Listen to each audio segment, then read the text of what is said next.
یا اللہ یا رحمان یا رحیم یا کریم۔ اللہ تعالیٰ نے بے شمار جگہوں پر قرآن کریم کے اندر اور رسول اللہ صلی اللہ علیہ وسلم نے احادیث مبارکہ کے اندر حیا کے فضائل بیان فرمائے اور بے حیائی کی مذمت بیان فرمائی،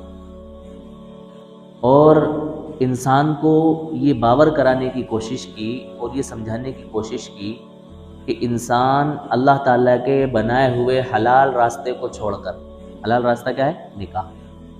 اگر جنسی تسکین حاصل کرے گا تو پھر اس کی کوئی حد نہیں رہے گی، اس کی کوئی انتہا نہیں رہے گی، اس کو پھر کسی جگہ پر جا کر کے سکون فراہم نہیں ہوگا،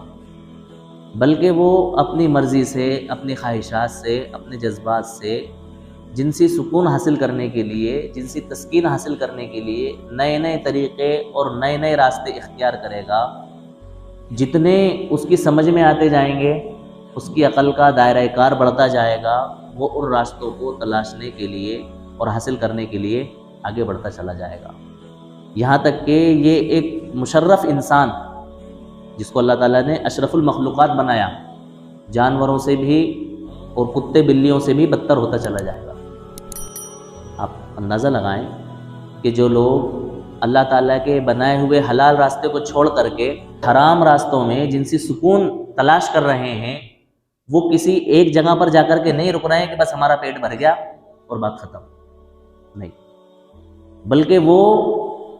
اتنا آگے بڑھتے چلے جا رہے ہیں اپنا جنسی سکون حاصل کرنے کے لیے کہ وہاں جا کر کے